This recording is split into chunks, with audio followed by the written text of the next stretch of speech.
He is among the few deputy governors who have served for 2 terms, maintaining a close working relationship with his boss.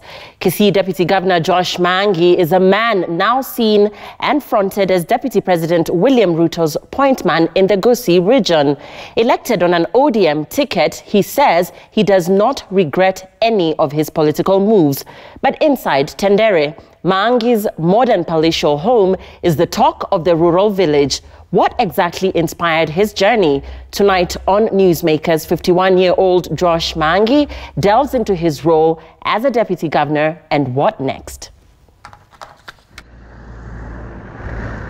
Kisii, the green highlands famous for agriculture, bananas in particular, and a remarkable heritage of soapstone carvings.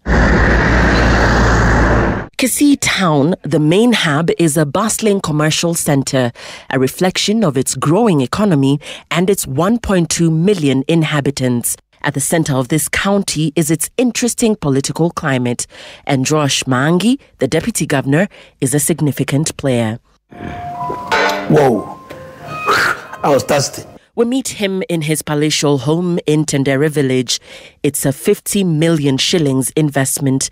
But why build such a house in a remote corner of the county? It has a fascinating main house, guest house, gym and conference hall.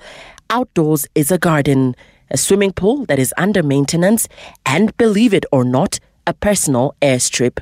This is where I was born. Of course, when I was born, it was not looking like this. It is just a home. I have other investments that generate income for me. But that one does not generate income. That is my castle. That is when I get frustrated, wherever I get disappointed, I go home and rest. I built this home before I became deputy governor.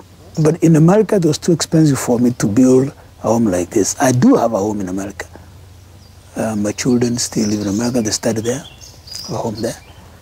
And I told myself, if I can't afford to live in a separate home in America, if I come to Kenya, my home, it's a question of getting bricks. He has an extensive international legal, marketing and business experience, having worked both in Kenya and the US for a period of over 21 years. Maangi, a lawyer by profession, holds a doctorate degree from William Mitchell College of Law in St. Paul, Minnesota, USA, a diploma in law from the Kenya School of Law, and a Bachelor of Law degree from the University of Nairobi. He spent 12 years in the United States of America, where he worked with different law firms. There, he was the chairman of the Kenyan community in Minnesota before returning to Kenya in 2009. I am not wealthy, but I'm not desperate. I'm not desperate. 4 years after his return, he found himself in murky Kenyan politics. He was elected jointly with 2-term Governor James Ongwae. The role of the deputy governor in the devolution context has been one that has been relegated to the shadows. The Kenyan constitution does not have a clearly defined role. Why is he important? What does a deputy governor really do? The secret behind my good working relationship with my Governor James Ongwae, is respect. We must admit as deputy governors, we must accept that we are deputies, not principals. Maangi was elected as an ODM member, but in the recent past, he has been a close ally and pointman of Deputy President William Ruto. This has sparked an interesting conversation in Kisii politics, a largely ODM stronghold. My relationship with the Deputy President, Dr. William Ruto, has been both personal and political. We've been friends for a long time, way back from 1992. It's common knowledge that when I was going to America in 1997, he gave me a ticket, and there's nothing wrong with that. We were very good friends. And that's not a person you wake up one morning and abandon.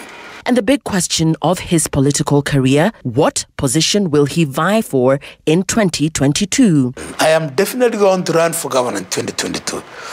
But as for the party, my friend, if you look at Kenya today, which party can you be sure that will still be there in 2022?